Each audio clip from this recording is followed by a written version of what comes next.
Host का मतलब क्या हो गया, मैं किसी के लिए क्या हूं, होस्ट हूं। बैक्टीरिया मेरी बॉडी पे भी अटैच हो सकता है, बैक्टीरिया मेरे शरीर पर अटैच हो सकता है, तो मैं क्या हो गया, मैं उसके लिए होस्ट हो गया, मैं उसके लिए होस्ट हो गया। प्रोकैरियोट्स में बैक्टीरिया आए, ब्लू ग्रीन एल्गी आया, माइकोप्लाज्मा आया, पीपीएलओ आया, दोनों सेम चीजें हैं, इनमें सेल वॉल नहीं होती। ये सबसे पहले कैटल के लंग्स के प्लूरल फ्लूइड में देखा गया। कैटल्स के लंग्स के प्लूरल फ्लूइड में एक ऑर्गेनिज्म देखा गया जो कैटल को एक बीमारी कर रहा था जिसका नाम था निमोनिया, और उस ऑर्गेनिज्म को नाम दिया प्लूरोनिमोनिया लाइक ऑर्गेनिज्म। बैक्टीरिया के डिफरेंट शेप हो सकते हैं, अगर वो स्फेरिकल है तो कोकस, अगर रॉड लाइक है तो बैसिलस, अगर कॉमा लाइक है तो विब्रियो, अगर स्पाइरल शेप है तो स्पिरेलम। प्रोकैरियोट्स का जो स्ट्रक्चर है, ऑर्गेनाइजेशन ऑफ प्रोकैरियोट वो एक जैसा है, लेकिन उनके शेप वेरी करते हैं। सबसे मोस्ट कॉमन शेप है बैसिलस। बैक्टीरिया के अंदर इस डीएनए के अलावा एक और डीएनए दिया है जिसको आप एक्स्ट्रा न्यूक्लियर डीएनए बोलते हैं।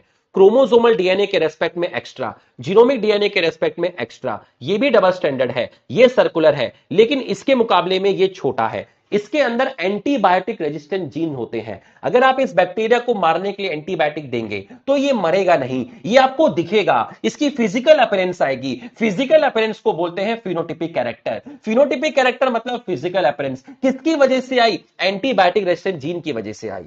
वो फंक्शन क्लास 12 में पढ़ेंगे।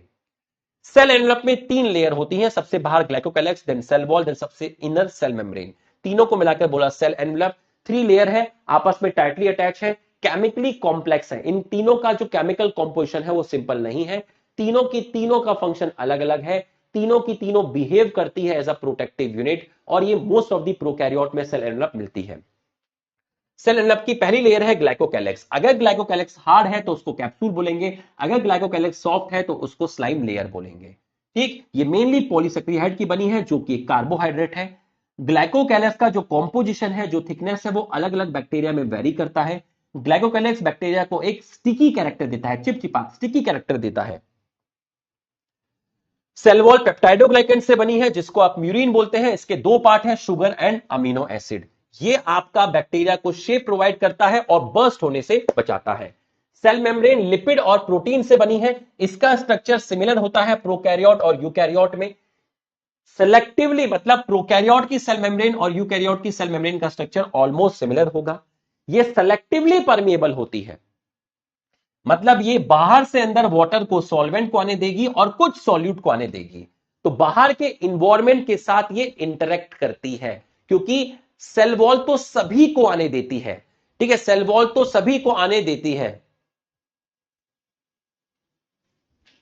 नहीं, आगे टॉपिक नहीं पढ़ाऊंगा, आगे एनसीईआरटी बूस्टर कराऊंगा, क्वेश्चंस कराऊंगा।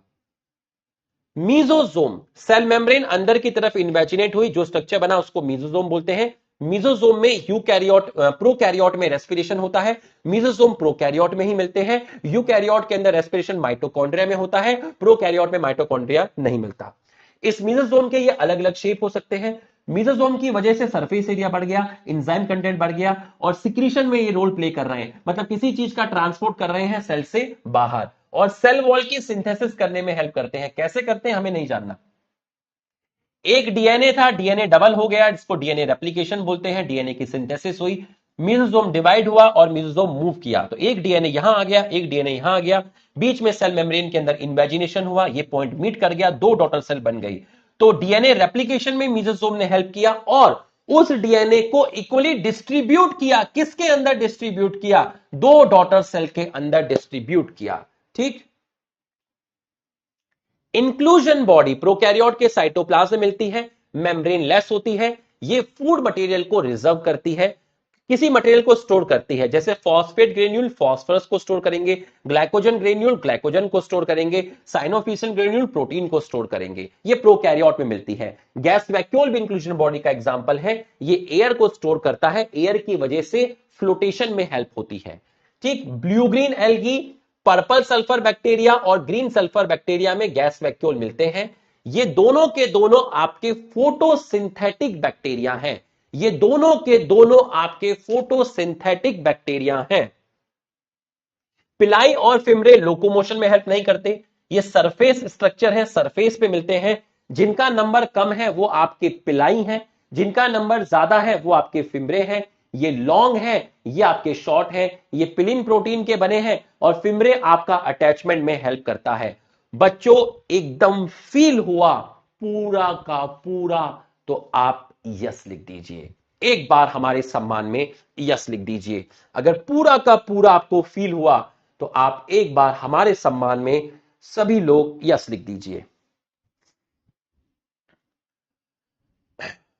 5 मिनट क्लास ज्यादा हो सकती है, 8-5 तक हो सकती है, लेकिन प्लीज कॉपरेट कीजिएगा, क्योंकि मेरी एक वीक में, लास्ट वीक में याद करिए, मेरी एक ही क्लास आई थी, मेरी एक क्लास कैंसिल हो गई थी। आप याद करिए, त्योहार आया था जिसकी वजह से मेरी एक क्लास नहीं हो पाई थी, और इसके बाद तो हम बेटा थर्सडे को मिलेंगे। तो प्लीज कॉपरेट कीजिए, सपोर्ट कीजिए, मुझे थोड़ा सा 8-5 तक क्लास लेने दीजिएगा, क्योंकि मैं आपको रिवीजन प्लानर भी दूंगा कि आपको किस तरीके से रिवाइज करना है, और आप इस चीज के लिए सपोर्ट करेंगे, गलत नहीं बोलेंगे। ठीक, डिसिप्लिन का